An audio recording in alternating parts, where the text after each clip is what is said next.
Et si on pouvait résoudre une des plus grandes crises de notre temps, la pénurie d'eau, en utilisant simplement l'air?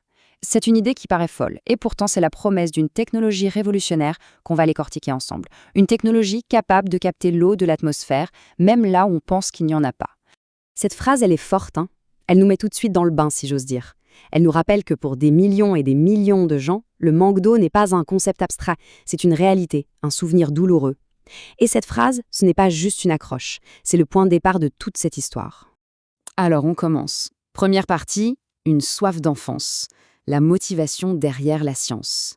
Parce que cette citation, elle ne sort pas de nulle part. Elle vient tout droit de l'expérience personnelle de l'inventeur, qui est au cœur de cette révolution, un certain Omar Yaghi. Voilà, Omar Yaghi, il a grandi à Amman, en Jordanie. Et pour sa famille de réfugiés palestiniens, l'eau, ce n'était pas du tout un acquis. Imaginez un peu, le camion-citerne passait une seule fois par semaine. Et parfois même, il fallait attendre 2 semaines. Forcément, quand on grandit comme ça, avec cette incertitude, ça marque à vie. Pour lui, c'est devenu le combat de sa vie. On en arrive à la deuxième partie, la quête du scientifique. Parce que bien sûr, le problème qu'a connu Omar Yaghi dans son enfance, il est loin d'être le seul à l'avoir vécu. Et c'est là que son histoire personnelle se transforme en une mission bien plus large, une mission à l'échelle mondiale. Regardez ce chiffre, 2 milliards, c'est le nombre de personnes qui, aujourd'hui, vivent dans des zones où l'eau manque cruellement. 2 milliards, ça donne le tournis. On voit bien que l'enjeu est juste énorme et qu'il faut trouver des solutions. Et vite. Troisième partie. Et on arrive à la solution, un matériau qui boit l'air. Alors, comment on fait pour s'attaquer à un défi aussi immense? Eh bien, la réponse est assez surprenante. Elle se cale dans un type de matériau franchement fascinant. Ok, alors, le nom est un peu technique. Les structures métal-organiques, ou MOF, pour faire plus court. Pour comprendre, le plus simple, c'est de les voir comme des éponges.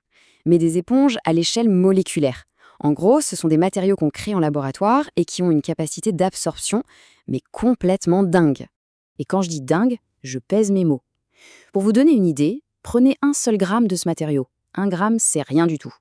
Eh bien, si on pouvait déplier toute la surface qu'il y a à l'intérieur, elle couvrirait l'équivalent de plusieurs terrains de foot.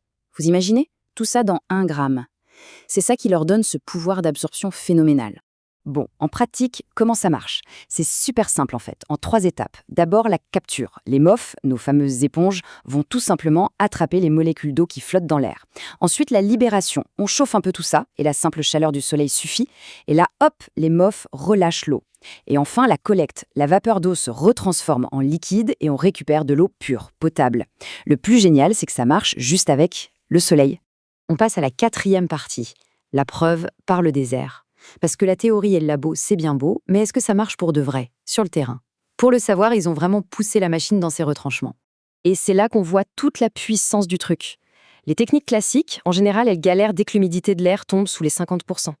Mais le collecteur avec les MOF, lui, il continue de fonctionner super bien, même quand l'humidité est en dessous de 20%, et 20% c'est vraiment des conditions de désert pur et dur.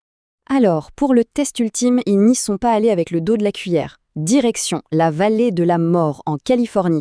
On parle d'un des endroits les plus chauds et les plus secs du monde.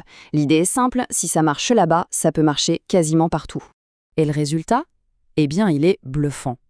Une seule de ces machines, qui fait la taille d'un conteneur de transport, peut produire jusqu'à 1000 litres d'eau potable. Pas par an, hein, par jour. 1000 litres par jour, c'est assez pour changer la vie de toute une communauté. 5e et dernière partie. De l'eau pour le monde. Maintenant qu'on a la preuve que ça marche, la vraie question c'est, et alors? Quel est l'impact que cette technologie pourrait avoir sur la planète?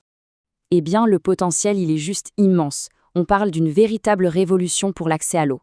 Pensez aux régions très sèches d'Afrique, au Moyen-Orient, à certains coins d'Amérique latine. En fait, c'est une solution pour n'importe quelle communauté qui est isolée et qui se bat pour trouver de l'eau. Et pour que l'histoire soit complète, cette quête qui a commencé dans son enfance a eu la reconnaissance suprême. En 2025, Omar Yaghi a reçu le prix Nobel de chimie pour ses travaux. Une récompense pour une invention qui peut, littéralement, changer des millions de vies. Ce qui nous laisse avec cette question finale.